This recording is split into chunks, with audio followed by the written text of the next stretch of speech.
let me start with a story at first. It's not about this topic, but it's related, so I'm going to start with that.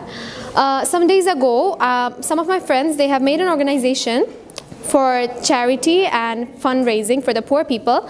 They had arranged a campaign at the old railway station in Chittagong, and they invited me to go there, like to see and to help them, and they were donating blankets over there. So I went with them, but what turned out is we had to run away from there. We didn't have so many blankets, but the way people saw us carrying sacks of blankets, but when they saw us, like we were coming, they were just rushing towards us, and there were so many in number, we got scared and we ran away. So later we sent just 2 or 3 people showing that, look, we have less blankets. So we are just gonna we'll give to some of you, but we'll come back some other day, maybe, and that day we'll give to all of you. So that's what happened, but we can't actually blame these people for behaving like that, because they have that need. They don't have that thing. They're sleeping on the streets every day. But unlike all these people, I have seen a beggar in my life who he didn't want anything from me actually. Whenever I get on the bus stop from where I get on the school bus, a beggar sits every day. He is normal, he's not crippled or something, he's just a middle-aged man. So when my mom gives me some money for tiffin, I don't usually buy tiffin from the canteen, so I donate him as much as I have, maybe 10 or 20 taka every day. So one day I thought, like, what does he actually do with that money? People don't really look at him, or people don't really pay heed to him that much. So I decided to follow him one day because my car hadn't yet come. So I decided that where he was going, I just silently followed him. So I saw that he went to a regular grocer's shop. He bought a packet of bread. He didn't have much, like 5 to 6 pieces. He was coming, and I also followed him. At first, the shopkeeper tried to shove him away. Like, you don't have any money, you're like ill-clothed, and you don't seem that much affluent, so I won't keep you in my shop. But later as he had the money, he had to give him the bread. So while returning, I saw him that he was giving 2 pieces of bread to another crippled man who was sitting there. So I got really surprised. I didn't say a word, I was just hiding from behind a wall. And that crippled man asked him that, you yourself don't seem so much solvent that you have that capability to give me a piece of bread. But why do you do that every day? Then he said that, yeah, it's right that I don't have that capability. Even my family has to starve every day. But I had a son who was crippled like you. He was a little younger than you, but he was also like that, and he died in a car accident. And that's the reason whenever I look at you, I just feel like maybe my son would be like this if he grew up. And that's the reason I give this to you every day despite my necessity. Then I just thought, okay, then he was going somewhere else. I followed him there too. He went to his house. He had 4 children. So except the dead one, he had 4 children. So all of them just gathered around him for what he brought. He had only 3 pieces of bread. He just divided it somehow, and his wife was not there. I don't know where she was. He didn't eat anything for himself. He just gave it to his children. And I really felt really bad that day, because sometimes we behave really bad with beggars, but we have to understand that they do that because they're compelled to do it. They have the necessity. And this beggar, he was different from others, but he also has that feeling that he also tries to help someone else. Despite having so less, if he has the mentality to help others, so why not us? We have loads of things, right? So this story just taught me why I should not shove away beggars or behave badly with them. And I also request you all to remember this thing. Next time you see a beggar, just behave nicely with him. If you can't give him money, just tell him that, brother, I don't have any money with me right now. So that's all I want to say. Thank you. Thank you. So today I'm going to give the speech on a beautiful day with an unprivileged orphan. So what does unprivileged orphan means? So orphans are those kids who have been displaced from their own home, or they don't have their parents, and they have to live a very miserable life. And underprivileged means we can see in different footpaths and different streets. So those we can say as underprivileged. We can see orphans in orphanages. So I had a special incident with those kind of unprivileged orphans. So it was in 2014. So I was in my home. I was sleeping in the night at 9 p.m. So I was going for my sleep. At the time, beside my house, there is a small footpath. So a girl was coughing very severely. So it was night, so it was very loud sound. So I could hear it very clearly. The second day also I could hear that sound. And the third day, my mom also heard that sound and just gone downstairs and saw that the girl was coughing, and that was orphan with a little baby beside her, sleeping without any kind of bed sheets or any kind of blankets at that severe cold. So my mom felt pity for her, or like, then the next day we called that orphan and that baby in our house and just asked about what will happen to their parents or why they live in the streets or footpaths. So they said that once in 2013 there was a cyclone, or there was a signal was given in the sea. So her father was a fisherman, so when he have gone in the sea for catching fishes, at that time he could not come back due to the sea waves, and his father died there.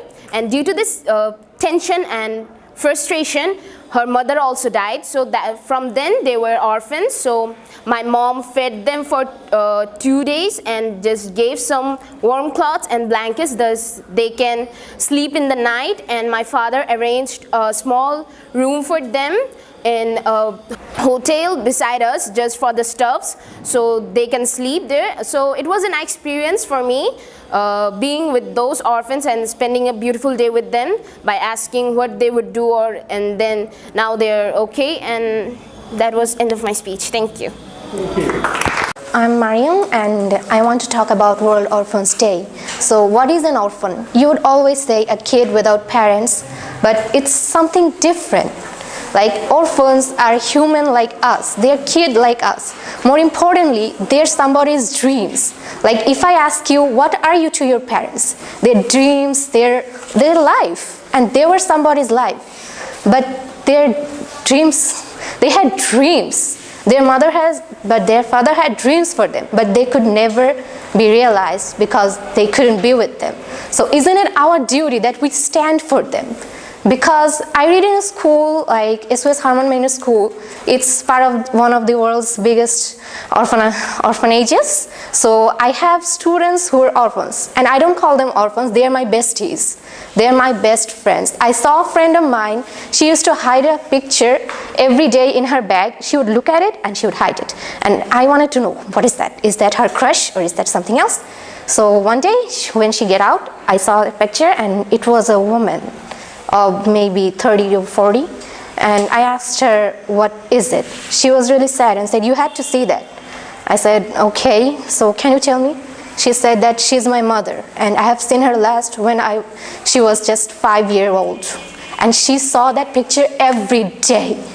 So you can feel it if you can see them. I say go see them, go help them if you can help it. Your mom, your dad wants to be an engineer, a doctor. They had every kind of facility for you, but you have nothing for the orphans. Is that right? They're our brothers. They will grow up with us. When we become the leaders of this country, what would be of them? Wouldn't we look back to them? Isn't it the role of a leader to look back to his followers? Isn't it our duty that we stand for them? And I ask you all, please try to feel their pain, and more importantly, if you can help them, go help them. Don't condole them. You will never understand their feelings, but you can at least console them. You can at least make them better. You can let them dream and let them forward, help them forward to their dreams. We can all achieve our dreams together. Thank you, everyone. Hello everyone, good afternoon. I am Sarkar Pracho Protoy. I'm coming from Mymensingh. Well, let's talk about charity every day. Charity is basically donating something, money, or maybe your clothes or toys to someone who needs them. Charity can help someone. Maybe we are not aware of it. Maybe we don't even know this, but charity can help someone. Charity can make someone happy, happier than we are right now.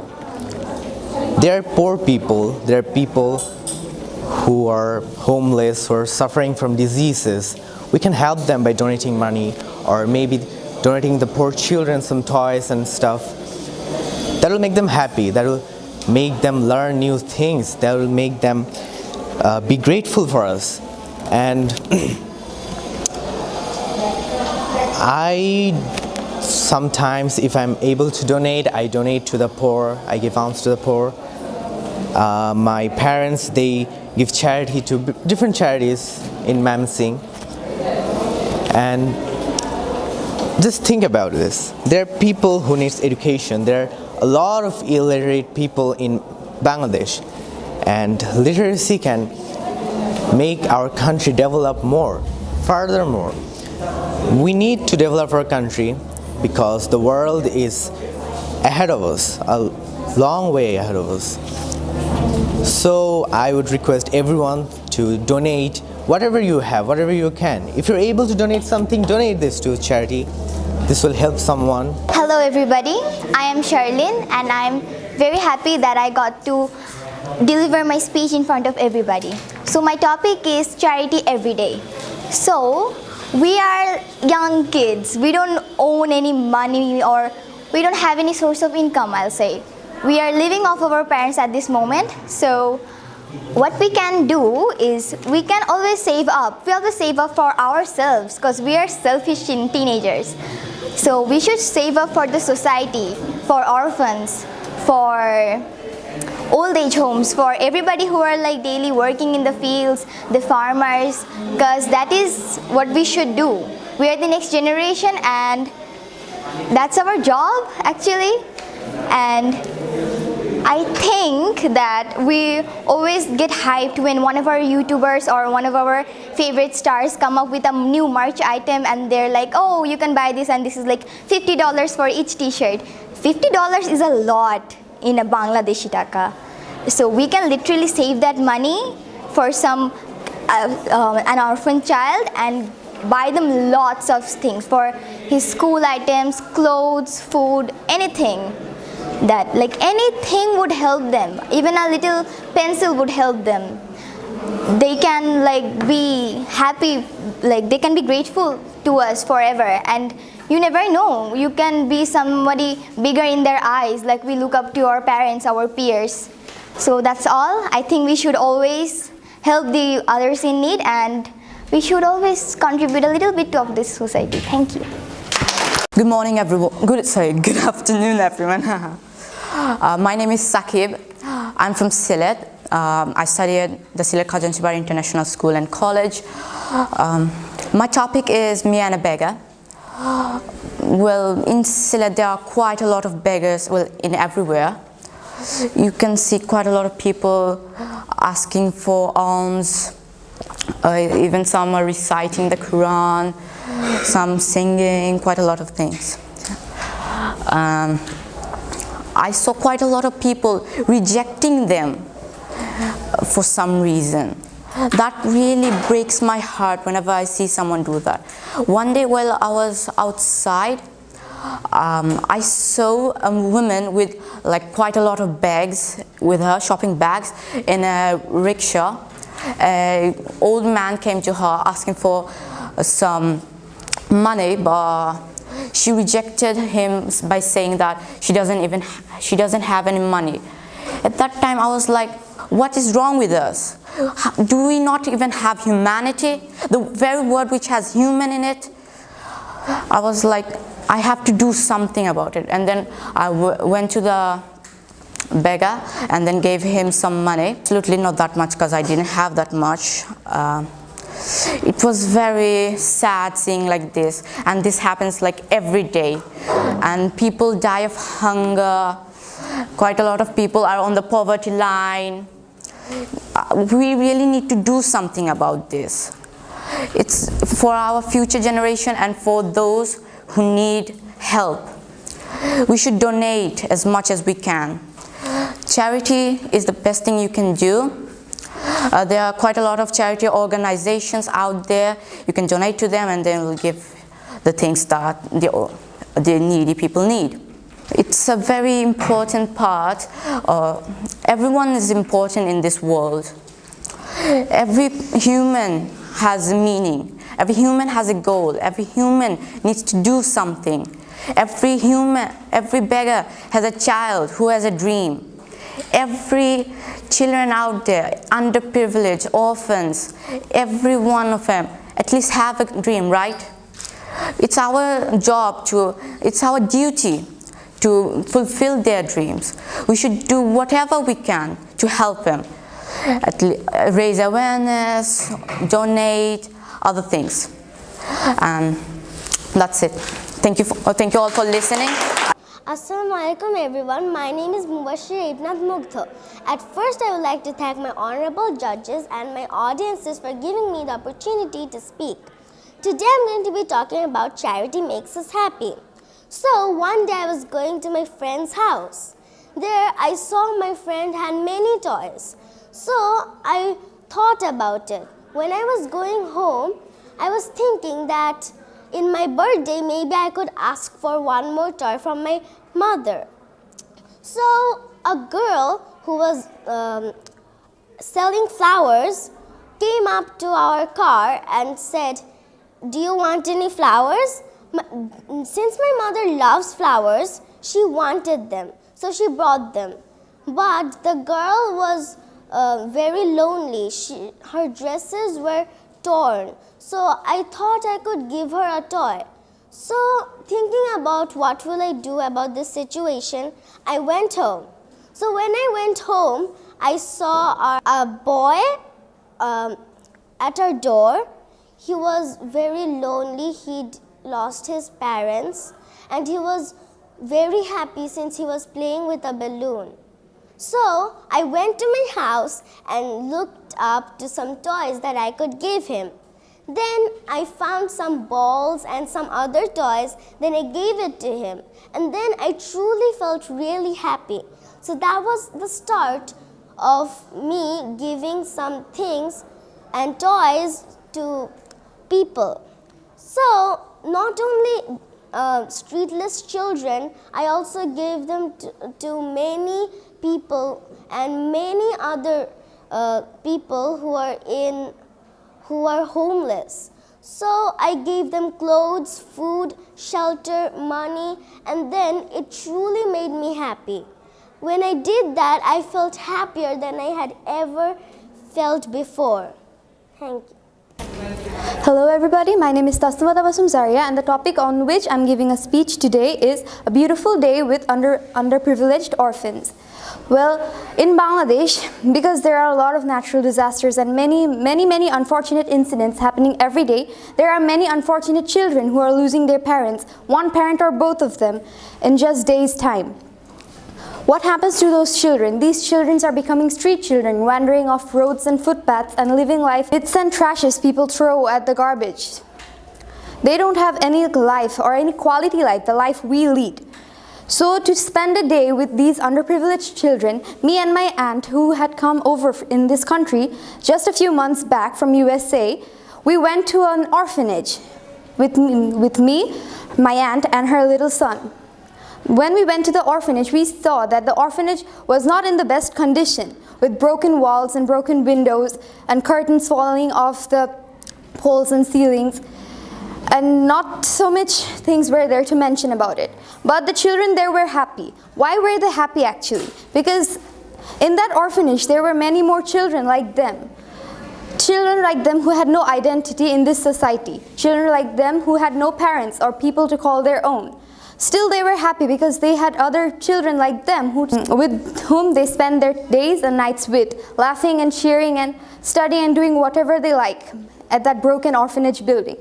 My aunt felt very bad.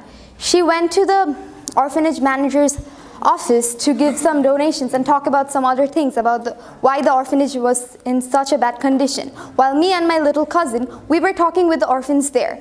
They told us various incidents from their life, from the time when they had parents to the times they didn't, how they lost them and how life became after that.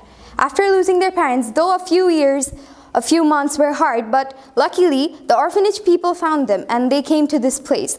We played with the orphans and they were very happy to spend their time with us. They seemed so happy that finally someone who wasn't like them but still liked to spend some time with them, didn't treat them like they had no identity or they were just kids from the roads or a piece of dirt.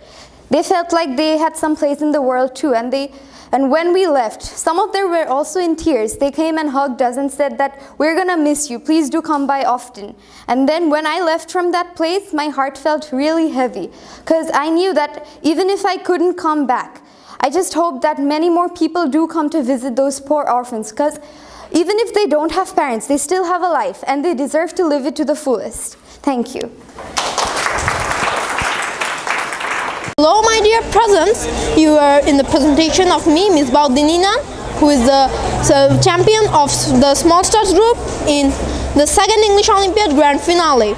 Yep, I'm a dreamer of this supercalifragilistic journey. You can be too, because this journey is again giving you a new chance to participate in the third English Olympiad. Registration is going on in www.englisholympiad.net website. And English Olympiad teaches you much more. Then it teaches you that you are not limited into this competition. Out of the competition, bonding upon each another, you can be leaders. So to be a leader, come here of course, and it teaches you the fun way of everything. So I am inviting you cordially. Thank you. Assalamu alaikum.